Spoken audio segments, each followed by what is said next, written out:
Okay, gotcha. What age did you start getting into this debate thing? Because I feel like that's something that either you got into it early and you're really good, or you're really bad at it. And it seems like you get featured on, podcasts, whatever podcast primarily, like Brian really leans on you, and it seems like you're kind of an expert at debate. Like, when did that start? When I was 36. So you didn't even really start doing this until you were well off into your 30s. I figured you were on the debate team when you were in like middle school. So talk to me about like when you started this debate journey.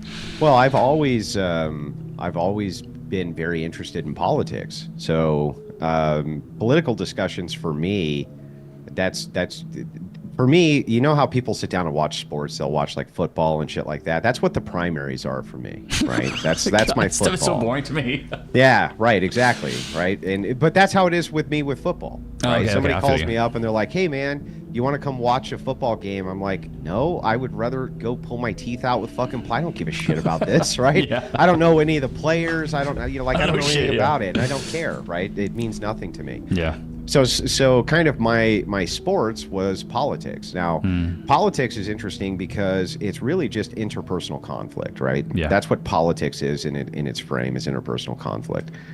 So I had no idea. I mean, I would argue with people online, of course, probably like everybody does, but we're talking just small skirmishes, that kind of thing, right? Yeah.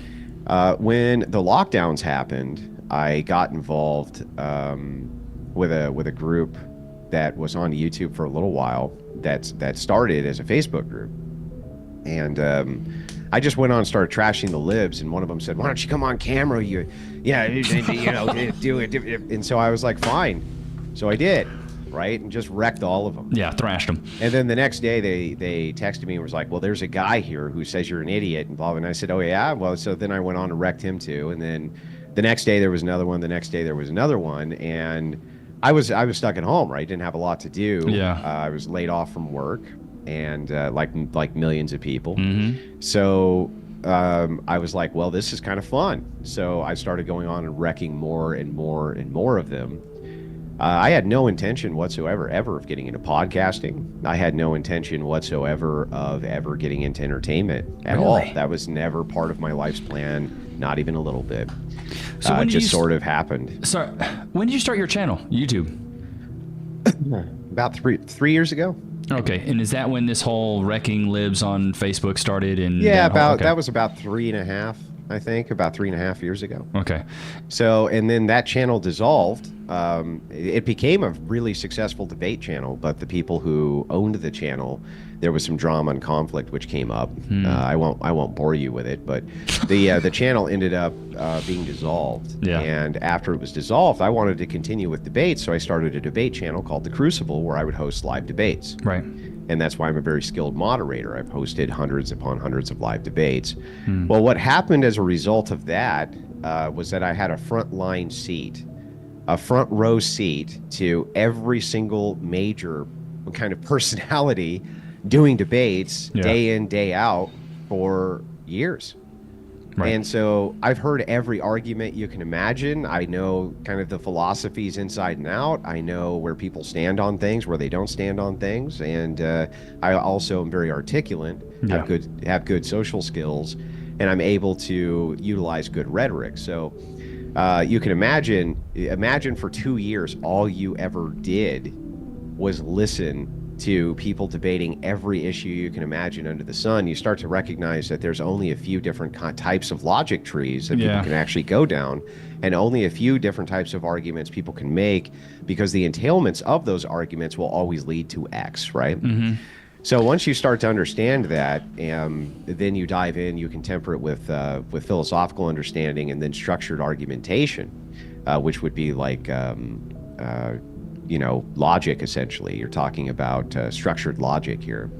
Once you understand how to apply all of those together, you can become extremely skilled at debate. But I mean, you have to remember that I've been doing this for years, right? And so of course I would get very skilled at it. No, it'd be sad if you weren't. I've noticed you do that a lot, like using people's own logic really against them, like stating their argument and like saying like, hey, I accept your side, but now you have to see mine, kind of diffusing them completely. I notice at least the hardest thing for you sometimes is like getting them to understand their own logic and be like, hey, I, like, especially on the Whatever podcast, bro, I see you sometimes. I'm like, bro, like I can explain it, but I can't make you understand it. Well, one of the kind of few gifts I think I was given, say from God or what, is that I have a lot of patience. Yeah, you do. I'm a very patient man, and I've always thought that if you can engage long enough in discourse with somebody, you can likely get them to see your point of view. Yeah. And that's worked really well for me, right? I've been able to engage with people over a long period of time, multiple mini conversations, and that has turned many people who initially hated me into big fans. In fact, once they could really understand what it is I was trying to articulate, and the things I was trying to do. Yeah, I don't. At least my social circle, I haven't met anybody that's like, I hate Andrew Wilson. A lot of the people that, at least that I see throw shade at you, is like tone policing. I don't like the way you said it. It hurts my feelings. Well, they throw shade at me for that, being a stepfather, just kind of like stupid shit like that. They throw shade at me for that kind of stuff. But that's like the light stuff. That's the easy stuff. It's like, whatever. And if it bounces off you, who like really cares? Yeah, So, I don't give a shit. It's never bothered me. The thing that's really funny is when people bring this up, they never really bring it up when I have an opportunity to defend myself. Yeah. Because when they do, they get completely fucking annihilated. They just kind of use it as like a jab. Yeah. You know what I mean? Like a little jab, little something like this. And because people misunderstand what the red pill is, so I took a challenge, right? The challenge I didn't understand what the red pill was myself, and I was ridiculing it one day, and a guy DM'd me, and he was like, listen, he said, why don't you really focus on some of the red pill creators and have some good faith conversations with them, try to understand their point of view before you ridicule it? And now, the first thing you want to say when somebody says that is, fuck you, I know everything, right? Yeah.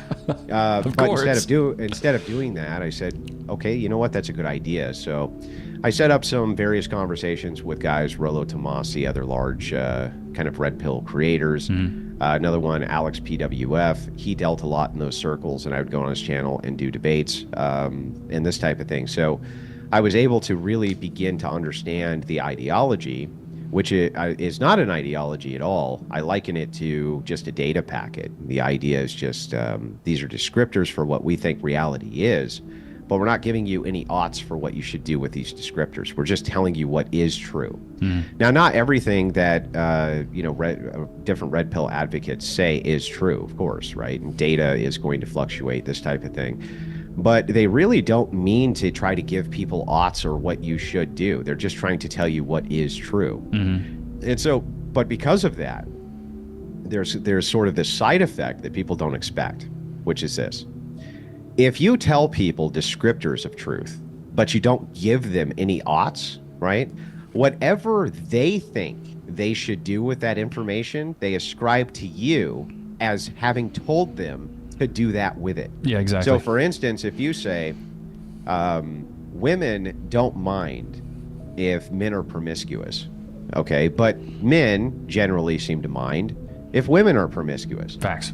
What? Now, you haven't told anybody what to do here, okay? You haven't said what anybody ought to do with that information. You've just said, this seems to be the case that, every time we do polls and we look at data and we look at what the responses are, that women seem to care about this a lot more than men seem to care about this. Right.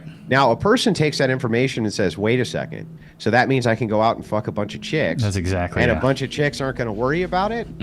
And so then I should do that. And then what they do is they say, well, I don't want to do that. That sounds gross. And so what they do then is say, the red pill says that I should go out and hump a bunch of chicks. So this is how they get there, right? So true, dude. And it never happened. Yeah, it just never happened. It was a complete product and fabrication of your own mind, right? It's so funny to me.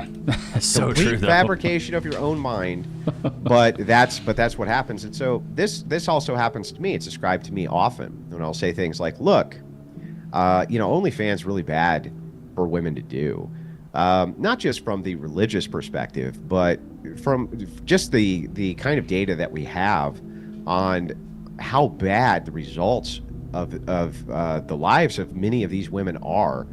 as soon as they hit the wall and that kind of beauty standard goes away and how miserable they seem to be, Seriously. it's something I would definitely stay away from. It's a bad idea, and you shouldn't advocate for that, right?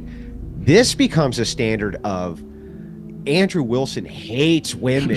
He hates prostitutes. All he does is attack women on their past, right? And things like this. And it's like, no, nothing could be further from the truth.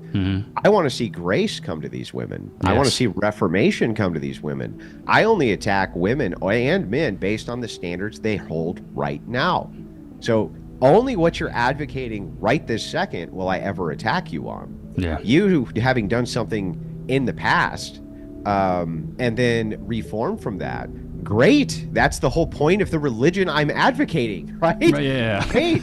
That's fantastic, right? And those are some like the staunchest kind of people in the trench fighting are those people. So the reformed Coomers. And so the thing is I'm just like, look, you're probably a fucking reformed Coomer, dude. Like so many men and women both are. And it's like, so kind of the only argument the other side has is, well, aren't you some kind of hypocrite? And it's like, well, no, I'm not advocating for this ideology right now. You are. Yeah. Right? No, I do 100%. But this is how people come into kind of these bad thought processes.